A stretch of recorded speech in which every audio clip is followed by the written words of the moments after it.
बिस्मिल्लाहिर्रहमानिर्रहीम अस्सलामु अलैकुम वरहमतुल्लाह। मुअज़्ज़ज़ सामीन व नाज़रीन, नाम के हुरूफ के मुताबिक इस्म आज़म बताने के सिलसिला की ये चौथी वीडियो है, यानी पार्ट नंबर 4 है। तो आज मैं बताऊंगा कि जिन लोगों के नाम के शुरू में वो मर्द हैं या ख़वातीन हैं, इन 4 हुरूफ में से कोई एक हरफ आता है तो उनका इस्म आज़म नाम के हुरूफ के मुताबिक जो है वो मैं आज बताऊंगा। और इसी तरह इंशाअल्लाह लोगों की आसानी के लिए ये भी बता दूंगा कि वो अगर नगीना पहनना चाहते हैं तो वो कौन सा पहने, और अगर वो कौन सा जिक्र है कितनी मरतबा करेंगे तो उनको ज़्यादा फ़ायदा होगा। तो ये आज की वीडियो में आप इंशाअल्लाह अज़ीज़ समाअत कर सकेंगे। तो अगर आप मुकम्मल वीडियो देखेंगे तो इंशाअल्लाह आपको इसका बेपनाह फ़ायदा होगा। और इसके साथ साथ मैं को ये भी बताऊंगा कि ये इस्म आज़म कैसे काम करता है, इसकी तासीर कैसे सामने आती है, इसके रिज़ल्ट्स आप किस तरह महसूस कर सकते हैं।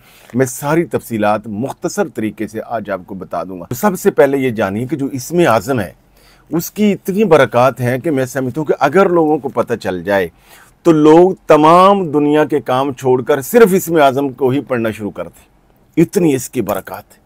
और ये बात याद रखें कि अल्लाह ताला के तमाम जो नाम हैं वो बड़े खूबसूरत हैं। कुरान मजीद में सूरह हशर में अल्लाह रब्बुल आलमीन के इरशाद गिरामी है लहुल अस्माउल हुस्ना, कि अल्लाह के सारे नाम ही बरकत वाले हैं, बड़े ही खूबसूरत हैं।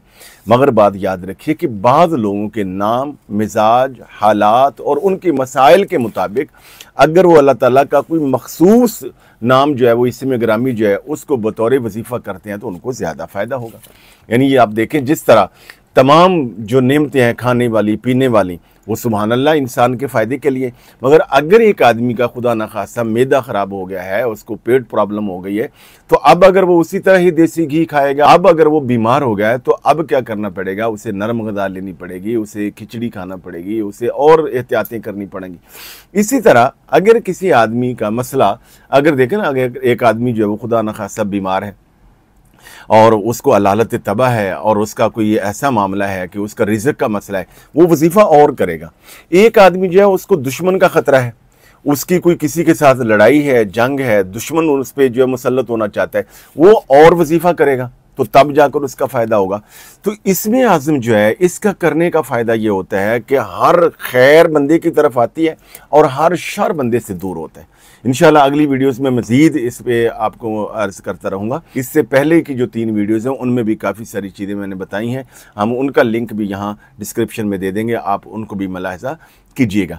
तो ये जो आप इस्म आज़म करेंगे तो इसके असरात और नताइज आपको इस तरह सामने आएंगे कि जब इनको करेंगे 3 दिन बाद या 11 दिन के बाद या कुछ दिनों के बाद आप देखेंगे सबसे पहला काम ये होगा कि अगर आप ज़हनी तौर पर, कल्बी तौर पर परेशान हाल हैं तो इंशाअल्लाह आपको सुकून क़ल्ब नसीब होगा, आपको पॉजिटिव थिंकिंग आएगी, आपका जहन जो है वो ज़्यादा काम करेगा मुस्बत सिमत की तरफ। वो जो मुस्बत ख़यालात आएँ, आपको पॉजिटिव थिंकिंग आए, उन पे आप अमल शुरू कर दें तो समझें कि अल्लाह ताला आपकी गैबी मदद फरमा रहा है और इंशाअल्लाह उस सिलसिले में आपको बरक़ात नसीब होंगी, कामयाबी नसीब होगी। आपका बिज़नेस है, आपकी जॉब है, आपका कारोबार है, आपके सेहत के मसाइल हैं और इस तरह कोई सफ़र के मामलात हैं, वीज़ा लगने के मामलात हैं, तो ये इस्म आज़म इंशाअल्लाह अज़ीज़ आपको फ़ायदा पहुँचाएगा।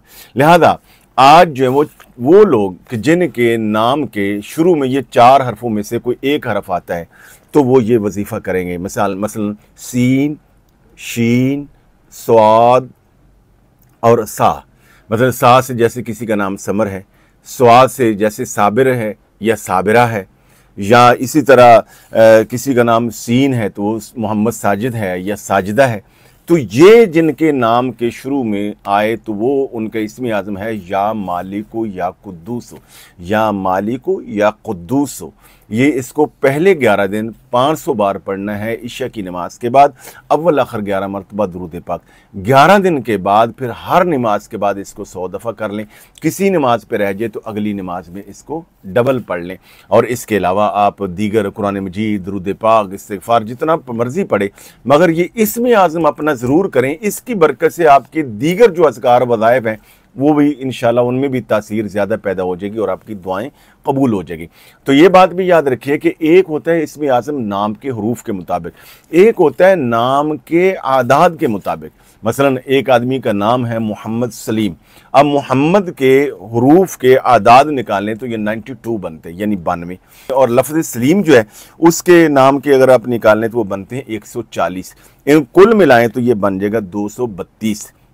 अब क्या करना है कि अल्लाह ताला का कोई एक नाम, दो नाम या तीन नाम मिलाएं और उनके आदाद निकालें, तो वो जिनका अदद बनता हो 232, तो वो अगर हम निकालें सलीम के मुताबिक तो वो निकलेगा मोहम्मद, तो वो अगर हम मोहम्मद सलीम के मुताबिक निकालें तो वो निकलेगा या कबीरो, या कबीरो। अब ये जो मोहम्मद सलीम साहिब हैं या इस नाम का कोई भी जो फ़र्द है, वो अगर रोज़ाना की बुनियाद पर 232 मरतबा पड़ेगा या कबीरो, तो उसको बेपना फ़ायदा होगा। हज़रत गिरामी कदर, नाम के हरूफ के मुताबिक हम इसमें आज़म जो है वो फ़ी सबिलिल्लाह बता देते, चूँकि इस पर हमारा ज़्यादा टाइम नहीं लगता, बहुत मेहनत नहीं होती। आप अगर इस वीडियो के कमेंट में भी अपना नाम लिखेंगे तो हम इंशाल्लाह आपको बता देंगे। तरीका आपको बता दिया है, तादाद भी बता दी है कि कितनी पढ़नी है। अगर आप चाहते हैं कि आपके या आपकी बीवी या आपके घर वालों के नाम के आदाद के मुताबिक और मुकम्मल एक रूहानी चेकअप करके, और मैं समझता हूँ इल्म जुफर और रूहानियत की रोशनी में मुकम्मल सिटी स्कैन करके कि आप पे मामलात क्या हैं, आपका मिजाज कैसा है, आपके लिए कौन सा वजीफ़ा बेहतर रहेगा, अगर आपके लिए सदका कौन सा करना बेहतर रहेगा, वो अगर आप चाहते हैं तो उसका थोड़ा सा हदिया होता है, तो उसको आपको अदा करना होगा। तो अगर वो रूहानी चेकअप आप चाहते हैं और नाम के आदाद के मुताबिक इसमें आज़म चाहते हैं तो दिए गए नंबर पर अपना नाम, अपनी उम्र और अपनी वालिदा का नाम और अपना कोई मसला है तो वो लिख कर हमें आप सेंड करें। इंशाअल्लाह हमसे जो खिदमत हो सके ज़रूर करेंगे। दुआ है कि अल्लाह रब्बुल आलमीन अपने इसमें आज़म की बरकत से मेरी और आप सब की दुआएं कबूल फरमाए और दुनिया व आखिरत बेहतर फरमाए। आपसे गुजारिश है कि इस वीडियो को लाइक और दूसरों को सदका जारिया की नीयत से शेयर लाजमी कर दिया करें। बहुत ज़्यादा शुक्रिया।